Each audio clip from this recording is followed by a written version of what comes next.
Bonsoir à tous et bienvenue à cette nouvelle vidéo où on va entrer encore plus dans le détail du sujet curriculum vitae. Dans cette vidéo, on va analyser une autre section très importante, c'est-à-dire la section de l'expérience professionnelle. Encore une fois, on verra de quoi il s'agit et comment la remplir au mieux en utilisant un exemple pratique. Alors, tout d'abord, qu'est-ce qu'on peut dire à propos de cette section? Encore une fois, le nom nous vient à l'aide. Il s'agit de la section où on parle de nos expériences de travail précédentes à la date actuelle ou en cours. Parce qu'il peut arriver qu'on est en train de faire un travail et qu'on veut déjà changer. Ici, on doit analyser chaque expérience professionnelle individuellement. Et pour chaque expérience, on peut donner des informations précises telles que les dates de début et de fin, la position qu'on a occupée et le nom de l'employeur de l'entreprise pour laquelle on a travaillé et son adresse,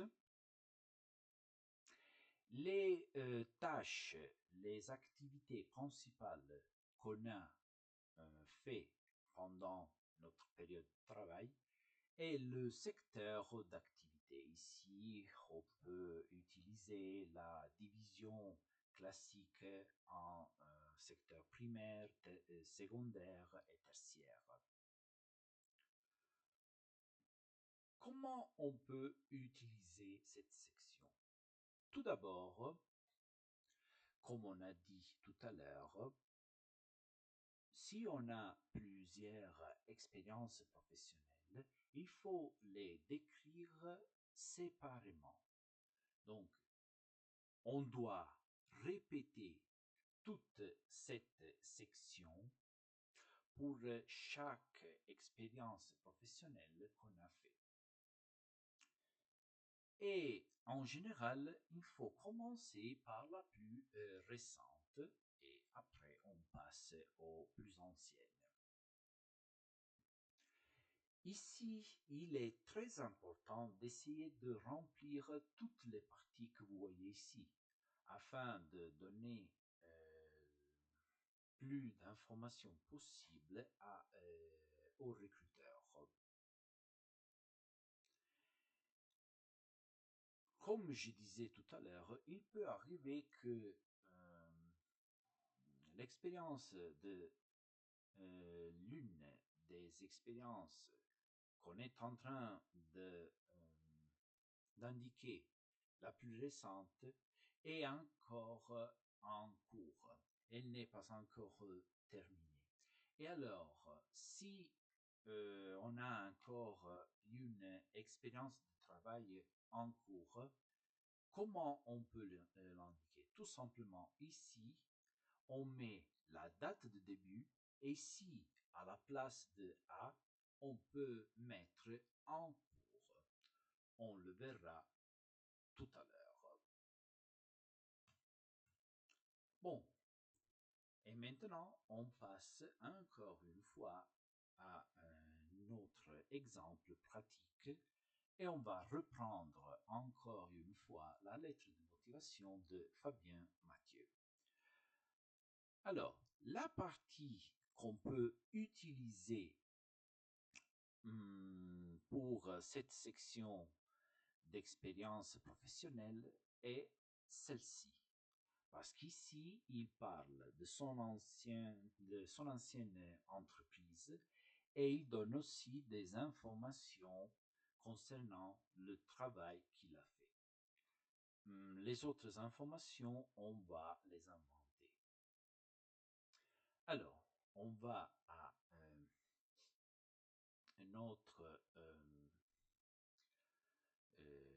modèle, modèle Europass, et on passe à la section expérience professionnelle. Tout d'abord, on commence par les dates.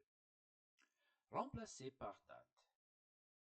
Alors ici, on n'a pas d'informations à ce propos, mais imaginons qu'il a fait cette expérience, je ne sais pas, de octobre 2020, pardon, à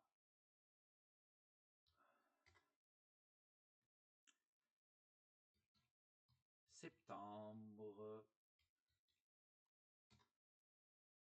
2024. OK? Voilà comment remplir cette section. Comme vous pouvez remarquer, il suffit d'indiquer le mois et l'année. Alors, comme je disais, imaginons que cette expérience professionnelle n'est pas encore terminée. Alors, ici, à la place de à septembre 2024, on peut mettre en cours. D'accord? Comme ça, on indique que notre travail auprès de cette entreprise n'est pas encore terminé. Mais nous, on va faire semblant que l'expérience de travail est terminée. Ici, remplacé par la fonction ou le poste occupé. Bon, même dans cette ancienne expérience, il recouvrait le rôle de graphiste, et donc ici on peut mettre graphiste. Voilà. Ici, on doit mettre le nom et la localité de l'employeur ou de l'entreprise pour laquelle il travaillait. Et cette information, on la trouve ici. Graphisme Paul, ça c'est le nom de l'entreprise pour laquelle il travaillait. Et pour l'instant, je me limite à inventer une adresse.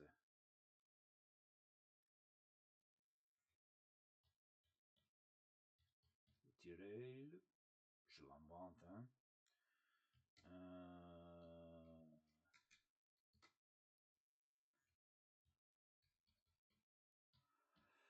D'accord. Et ça pour la section de l'employeur précédent. Maintenant, remplacé par les principales activités et responsabilités. Et on peut les trouver ici.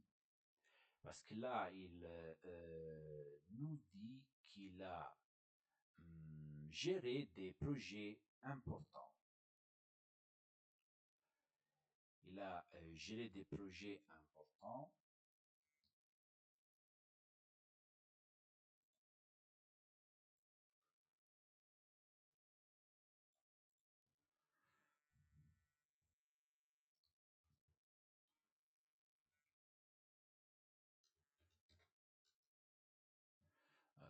Je mets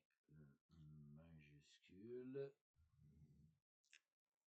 Et il a aussi, si je me rappelle bien, oui voilà, réalisé des projets publicitaires.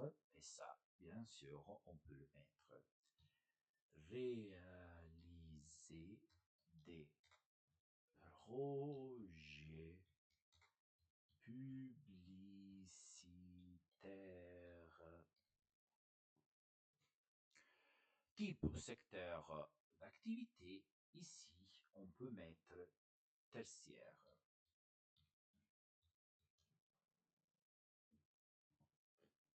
Et voilà. Même cette section est terminée.